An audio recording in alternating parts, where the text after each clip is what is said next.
Danu bohong besar. Mimin Mintarsih bantah motif kasus pembunuhan di Subang sebab perebutan kekuasaan.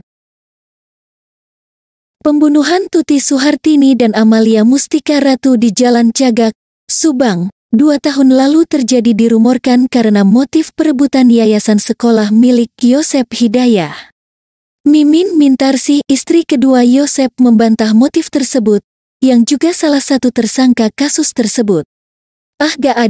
Gak ada, tutur Mimin kepada wartawan saat di Mapolda Jabar untuk wajib lapor saat didampingi oleh kuasa hukum, Senin, tanggal 23 Oktober tahun 2023.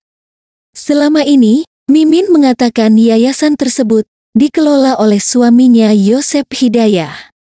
Mimin pun menyebut bahwa semua keterangan yang diungkapkan Danu, tersangka lainnya yang menyebut dirinya berada di lokasi pembunuhan adalah bohong. Itu bohong besar, saya di rumah. Saya di rumah tidur, ujar Mimin. Rohman Hidayah, kuasa hukum Mimin, menegaskan bahwa kliennya sama sekali tidak terlibat dalam pengelolaan yayasan. Rohman menyebut tidak terdapat sengketa dalam kasus tersebut.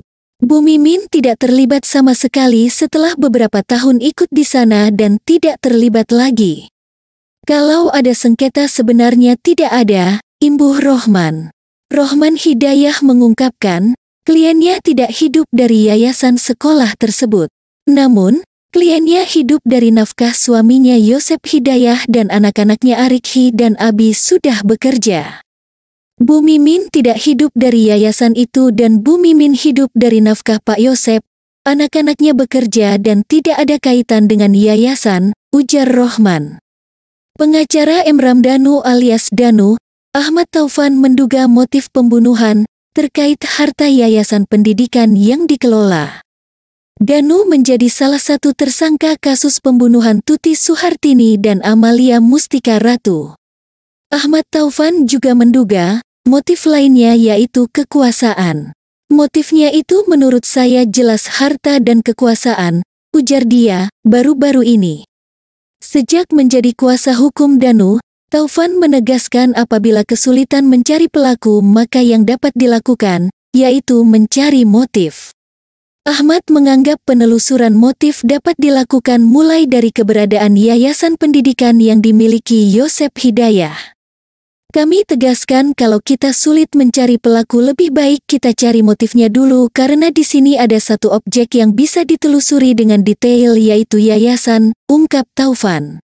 Setelah memahami kondisi yayasan pendidikan tersebut, ia mengatakan, maka gambaran motif pembunuhan akan lebih mudah terbaca. Ketika kita sudah memahami yayasan ini apa, bagaimana legal formilnya seperti apa? Siapa pendirinya? Arahnya kemana? Yayasan ini fiktif atau tidak? Benar atau tidak? Berapa dana bos yang dipakai? Apakah sesuai dengan auditnya dan lain-lain dan sejarah awal yayasan ini dari awal dipegang siapa? Beralih ke siapa? Sambung Taufan. Dengan mencari tahu pihak-pihak yang terlibat di yayasan pendidikan tersebut, maka akan tergambar motif yang berdampak kepada peristiwa pembunuhan tersebut. Siapa-siapa di situ ada terlihat, ada satu motif yang tergambar di sini bisa berdampak kepada pembunuhan ini, ungkap dia. Seperti diketahui, yayasan pendidikan yang dimaksud yaitu Yayasan Bina Prestasi Nasional di Subang. Direktorat Kriminal Umum, Dirkrimum, Polda Jawa Barat menetapkan 5 tersangka dalam kasus pembunuhan ibu dan anak Tuti Suhartini, 55 tahun, dan Amalia Mustika Ratu, 23 tahun, di Subang yang terjadi 2 tahun lalu. Mereka yaitu suami korban Yosep Hidayah, Emram Danu, Mimin, Arikhi, dan Abi.